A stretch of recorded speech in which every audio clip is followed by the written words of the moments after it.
da ke zan rayu ko da za a kashe ni, ke ce zaɓin raina wacce na baiwa kauna. Ni da kai zan rayu ko da za a kashe ni, kai ne zaɓin raina wanda na baiwa kauna.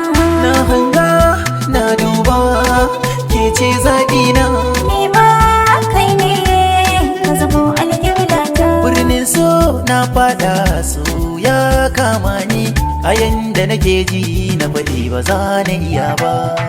Kai ne labari na wanda nake kan boyewa, kamar ruwa ne a kogi raba muku ba a iyawa. Kin san garta ni da gauna duk inda na zauna yabo, ke ce wacce nake so, ke ce wacce na zaba.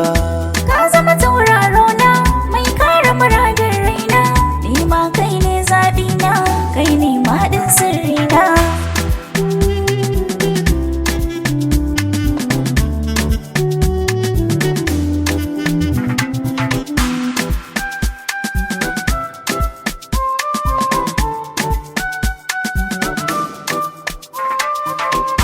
Ni dai na duba ke ce wacce na zaba, cikin dubu ke fasa taro ce zuciya ungwa ki karba.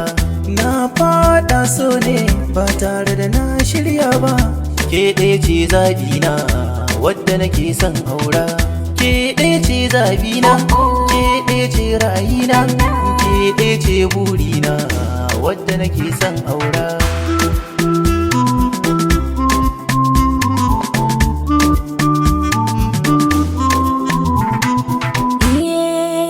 A soyayya malami na kai ni kuma na ɗauka ɗalibar ka ce. Duk wani mai ƙarin ilimi zai zo gare mu ne dan ya fahimci mene so menene kuma ƙauna. Ani kan na more, ani kan na dace, na samo dangaye kuma wanda yake ban ƙauna.